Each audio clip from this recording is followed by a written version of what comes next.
Okay. After performing non-ferrous foundry practices, so by incorporating hardeners or reinforcements and avoiding drossing and by having fluxing and flushing method, then the people are looking into the microstructure of a particular cast. Okay.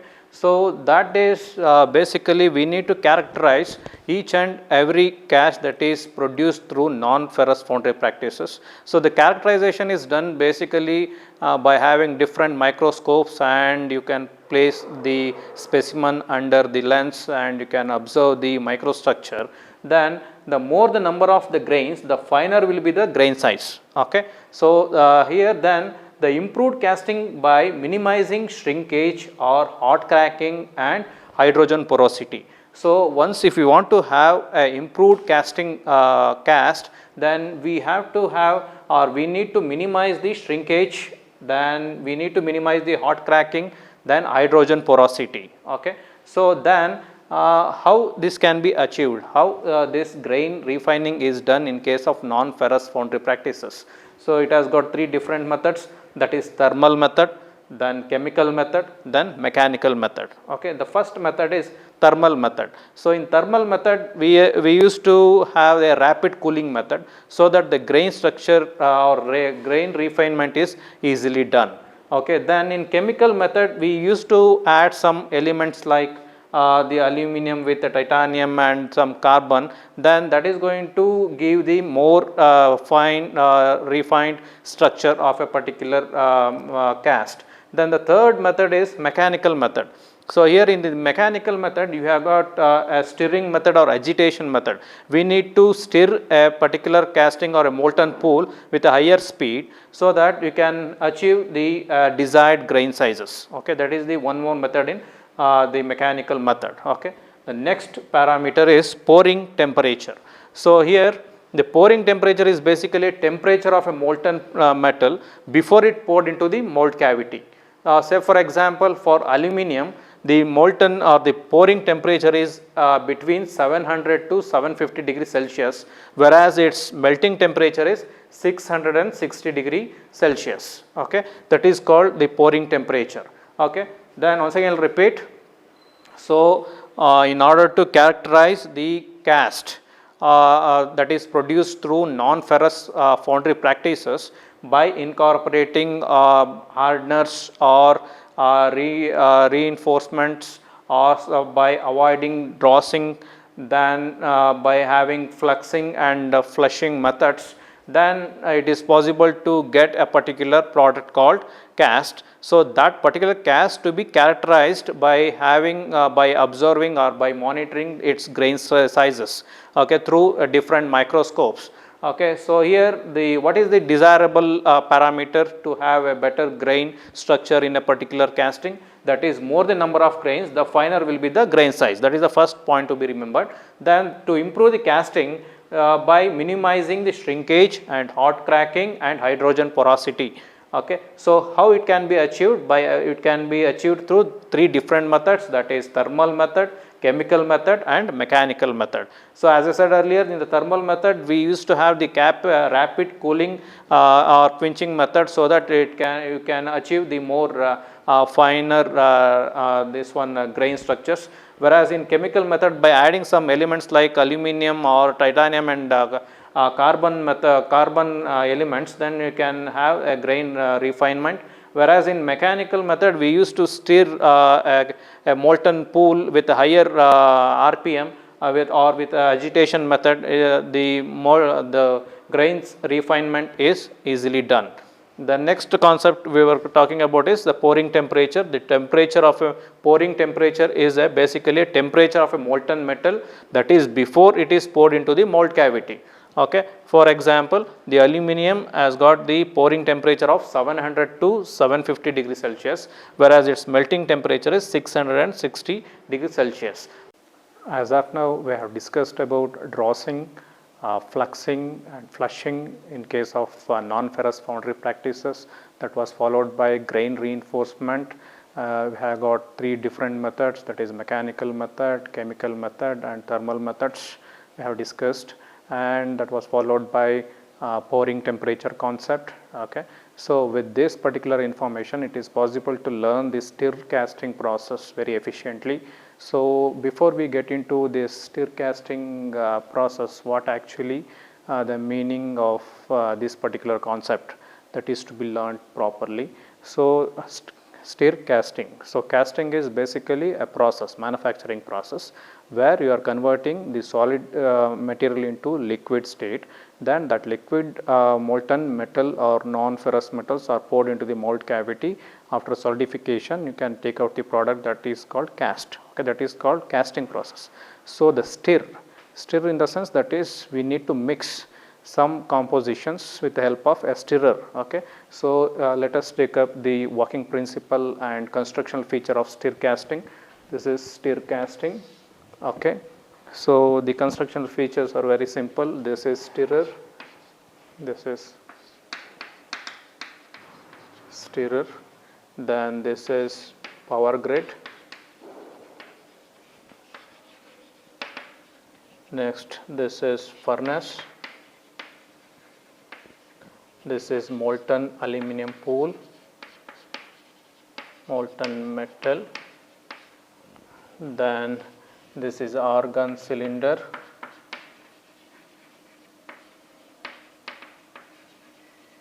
this is electric coil, okay, and this is crucible,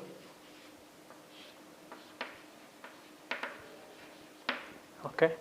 So this is stirrer. Okay, this is what the constructional features of stir casting process. Okay.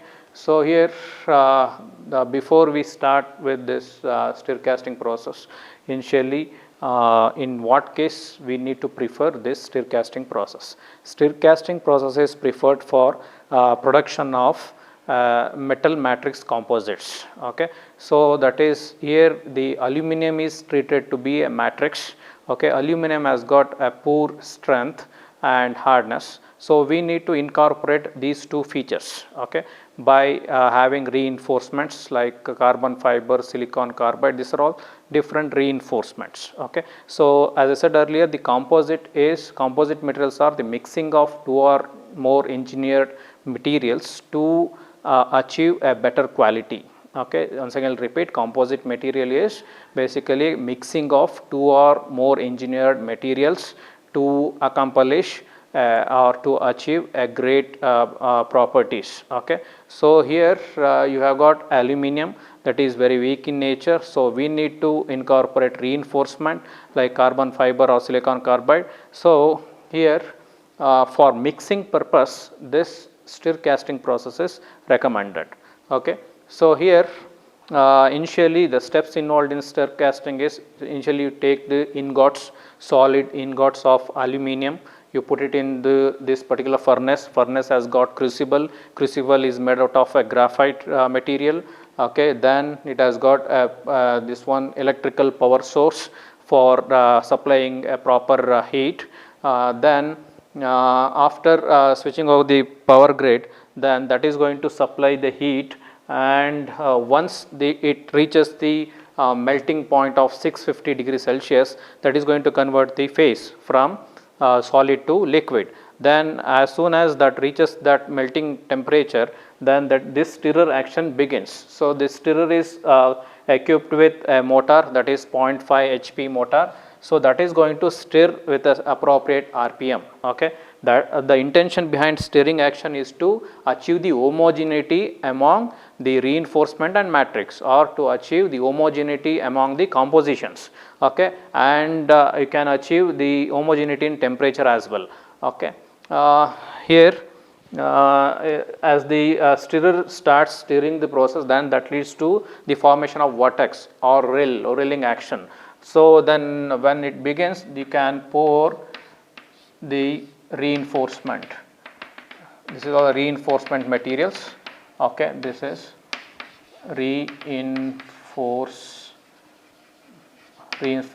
material being poured into the aluminum alloy. Okay. That is going to mix this reinforcement with the metal matrix. okay, then you could get the better casting. Okay. So here this particular composition is then poured into the mold cavity. Okay. So once again I will repeat. So just you place the aluminum ingot inside the furnace, then you switch on the power. By virtue of this particular power, that is going to change the phase from solid to liquid. Then once it achieved the melting temperature, then you switch on this stirrer action. This stirrer action is going to mix the reinforcement with the metal matrix. Okay. Then after the achieving the homogeneity among the mixture, then you can take out this mixture, and that is going to place a mold cavity just below this particular furnace setup. Okay, this is mold cavity. So this composition is filled into the mold cavity. Okay, after solidification you can take out the product called cast. This is mold, and it has got cavity. This cavity is made out from the patrons. Okay, then this homogeneous mixture is poured into the mold cavity. After solidification you can take out the product. That is the concept of stir casting. Let us see what are all the process parameters involved in this particular process. The first process parameter is stirring speed. Okay, the stirring speed should be 2000 rpm to 200 rpm to 400 rpm. Okay, that is the first process parameter. Then stirring temperature should be always be greater than 630 degrees Celsius. Then the stirring time, the optimum time is, if you consider the 10 minutes, then the stirring speed should be 100 rpm. Okay, that is found to be a feasible stirring time. Then pouring temperature should be always be high in order to avoid a coarser structure. Yesterday we were talking about the grain structures and grain reinforcement and grain refinements. Okay, to have a better or finer microstructure, then you should have the optimum pouring temperature. To avoid coarser temperature, we must provide the appropriate pouring temperature. Then as I said earlier, the motor power has got 0.5 HP. Okay, this is what the process parameters involved in stir casting. Let us see the next segment is what are all the advantages and disadvantages of having this stir casting process in non-ferrous foundry practices. The first one is in advantages. The first advantage is, so it has got a stirring action. By virtue of this particular stirring action, you can easily mix and melt the alloys. Okay, so again repeat, it has got a stirring action. By virtue of this stirring action, it is possible to easily mix and melt of alloys. Okay, that is the first point. The second one is, again because of this stirring action, it is possible to removal of hydrogen gases. So it is possible to removal of hydrogen gases. Here it has got an argon cylinder, that is basically a flushing method, where that is going to extract the dross associated with this particular process. So similarly, so that is going to eliminate the porosity. This stir casting method is going to eliminate the porosity. The porosity is the main hurdle in casting process, that is considered to be the most predominant casting defect. So that could be eliminated with the help of this stir casting. Then the next advantage is better dimensional control and tolerance of casting could be achieved. Okay. Then the next method or the next advantage is the clean and sound casting could be achieved with this stir casting process. Then let us take up the next segment, that is disadvantages. What are all the disadvantages of having stir casting process? The first one is basically this setup is costlier. Then the second one is furnace lining where will be observed. Then oxidation of all alloys also. So here after long usage of this particular furnace, you could see the wear of a liners. So that is considered to be very costly. So we need to have a better lining material so that the wear could be eliminated or wear could be reduced. Next disadvantage is stirring speed time should be monitored. Okay, so for this particular purpose, if the stirring speed and time is not optimum, then that leads to the defects in the casting process. To avoid such consequences, we need to have a well sophisticated monitoring system, so that can monitor the parameters like steering speed and time. Okay. The next disadvantage is monitoring an inert gas atmosphere. So, as I said earlier, the function of the inert gas is to protect the molten pool from the atmosphere. So, we need to monitor that particular inert gas atmosphere inside the system, that is the more the system is demanding. So, we need to monitor the speed, steering speed, time and the inert gas atmosphere as well in this particular process. These are all the different disadvantages of stir casting process.